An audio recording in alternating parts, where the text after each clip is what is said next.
Now, Russia's president may be regarded with suspicion in the West, but here you can see him shaking hands with India's prime minister, sealing trade agreements worth about $25 billion. Now, from now on, Russia's grip on India's oil imports, refining, and even the end product sold at the petrol station will be much stronger. And as Adefemi Akinsanya reports, it looks like Moscow has driven a shrewd bargain. India and Russia were close allies during the Cold War. Recently, their bond has been tested by their differing global alliances. But the two countries seem to be putting those differences aside. An old friend is better than two new friends. Russia will pay $12.9 billion for a controlling stake of debt-laden Indian oil major Essar Group, the largest domestic acquisition by a foreign company. The deal is a big one for Russia, allowing it to control a vast chunk of India's oil market.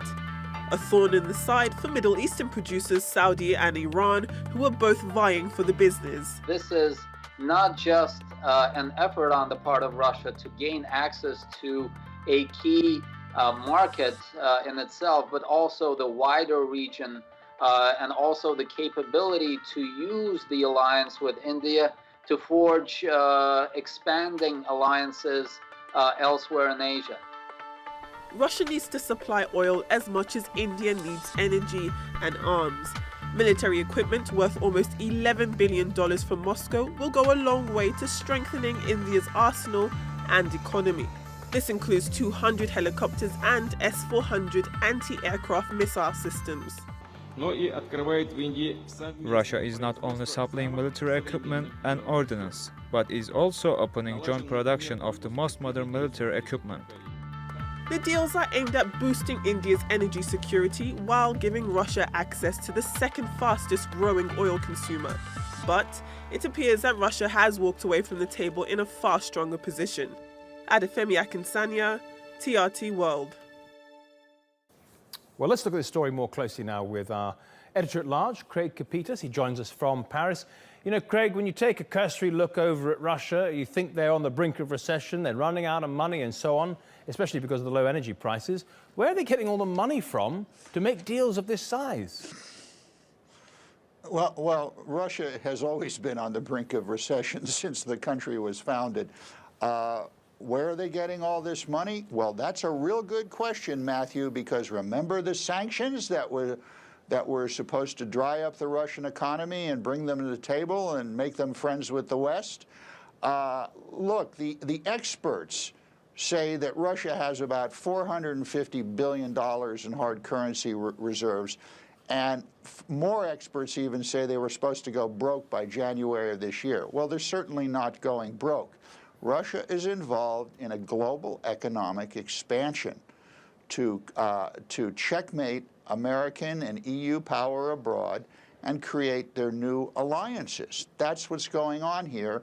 And the EU and the United States, with all their talk of sanctions and enforcement, haven't done a darn thing to stop this expansionism. Well, that's the thing, isn't it, Craig? As you see other countries, China, India, and others, fast growing, the West doesn't really have the same power and control as it once did. Let's talk about the sanctions that you mentioned there.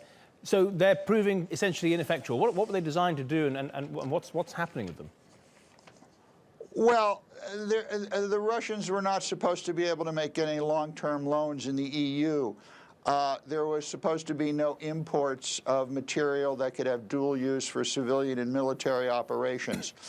There was supposed to be no oil industry equipment brought into Russia, which Russia has been getting through third parties anyway, and we'll get more with this deal down there. And the great irony of all this, Matthew, is that Russia's 5 top export earners categorized as the most money to the least amount of money they get, it's crude oil, refined oil, natural gas, coal, and raw aluminum.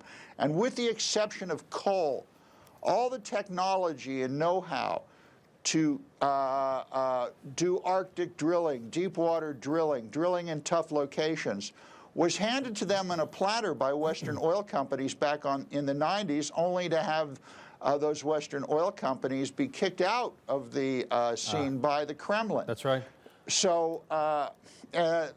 What's going on here is remarkable in that you look at the summit down in Goa, the BRICS summit. The U.S. and the EU were outliers there. Back in the day, back in the day, the 80s and the 90s, if Russia was somewhere, you would have American and/or at the time European officials at the table. Right. Okay. And now, Craig, you know, and now they're not even the. Go ahead. No, you're absolutely right. We're actually just going to move on to the BRICS summit in just a moment. Craig, thank you very much for joining us. We'll see you again tomorrow, no doubt, on the show. Thanks for your analysis.